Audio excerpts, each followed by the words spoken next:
Yo, what's up guys? So a while ago, I think it was Chase who asked me if I kept my eggs in the fridge or outside the fridge. And I said outside because that's what I've done like all my life. That's what my parents did. That's what people in the supermarket do. So like why would I do anything else, right?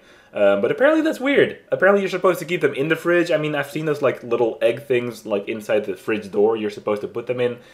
Never really thought of actually doing that.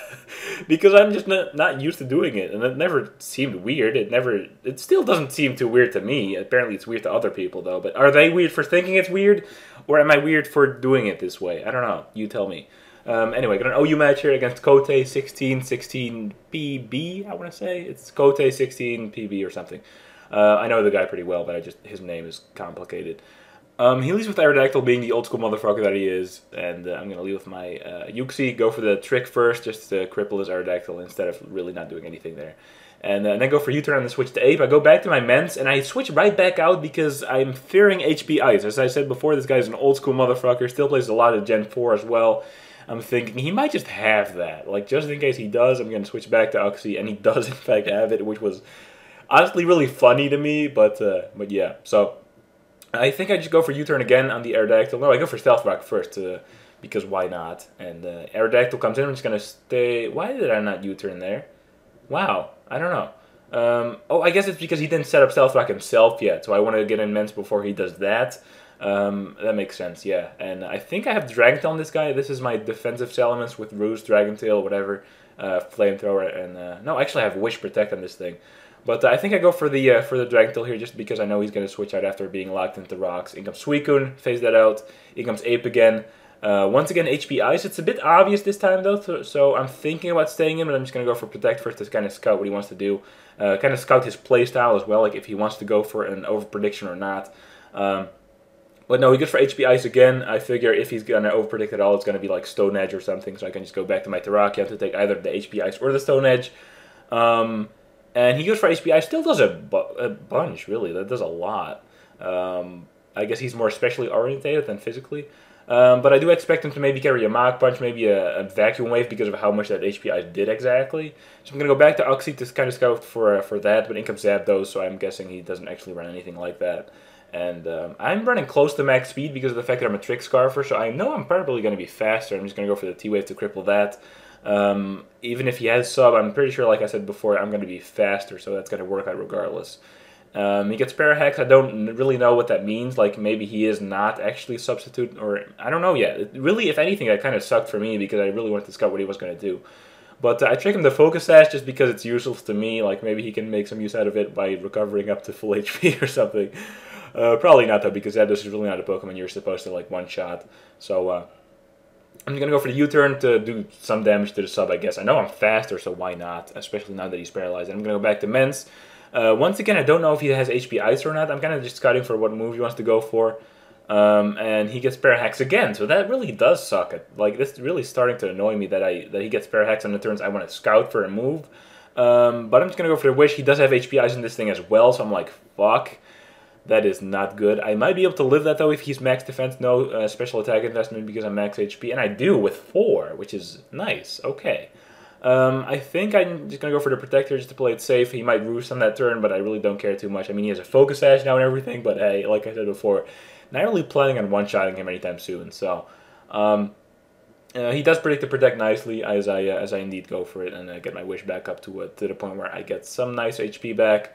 I'm thinking about switching. I think I do in fact switch, expecting another HP Ice, and I go back. Yeah, I go back to Ferrothorn now, knowing that if he has HP Ice and Roost, he's not gonna have Heat Wave whatsoever. So I can safely switch this thing in, set up some spikes. I'm assuming I'm running spikes because I have Stealth Rock and Uxie, so that makes sense.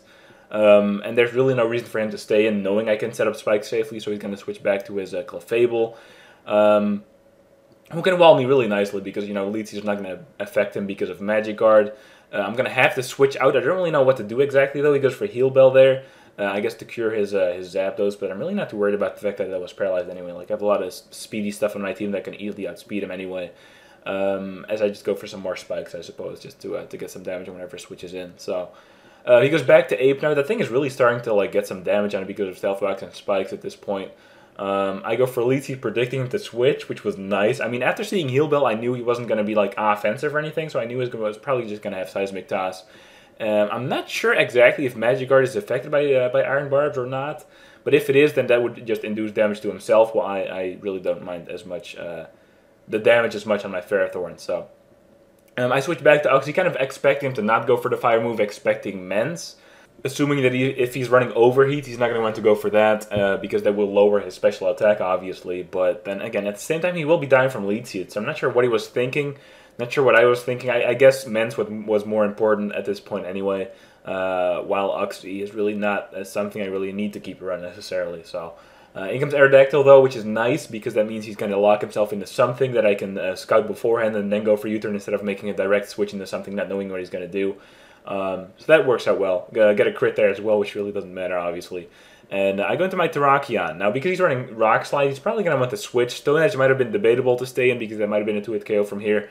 But I am safe to go for a Rock Polish. Now, once again, I think I've mentioned this before. This is my my dual, I guess, setting up thing, Terrakion. I was going to say dual dancing, but I guess Rock Polish really isn't much of a dance as it is a cleaning move or something. But yeah, I run both Rock Polish and Sword Dance is what I'm trying to say, and I am able to set up on occasion, really. Like, if I need speed, I'm going to set up a Rock Polish. If I need my my attack more than my speed, then I'm going to go for the Sword Dance instead. In this scenario, I'm going to be needing to outspeed a lot more things than I would normally have to outspeed, because I think he's running a Latios as well as his Aerodactyl still, obviously. So I'm going to need to speed more than anything. Close Combat knocks out the Suicune, surprisingly. That is a max defense, max HP Suicune from over half health, which is crazy. This thing is powerful as fuck. In comes Aerodactyl again. Close Combat is going to take easy care of that. Even if it's Scarf, it's not going to be faster because I'm Jolly max speed as well. Just because if I don't set up that Rock Polish, I still want to be outspeeding everything I can.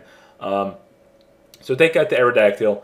I'm going to have to rely on Stone Edge hitting in this I was going to say case and scenario at the same time, like Canario. Doesn't really work too well. But I go for Stone Edge here. Now, I missed it on this turn on the switch into Clefable. I think that mattered because if I had gone for it there, I mean, it doesn't matter in terms of outcome, it matters in terms of score, because this is going to be a 6-0 because of the fact that I missed that Stone Edge right there. Hit this Close Combat, obviously, and get a crit on that as well. So that is definitely going to guarantee the 6-0. Funny story, actually, this is going to be the third match of me against Kote. We have played 3 times, and he has yet to knock out one of my Pokemon. So, lucky this time, though, because, you know, obviously if I had hit that Stone Edge or not gotten that crit on the Close Combat, I would have died to life or damage on one of these turns, which really doesn't matter to me. Like, I don't really care about score. If I 6-0, it's because of luck, I suppose, or just because of pure... I don't know. Like, if I need to stay in and let myself die in order to win the game more securely, then I will. Because I care more about the fact that I win the match than about the fact that I might be able to 6-0 or 5-0 someone, you know, whatever.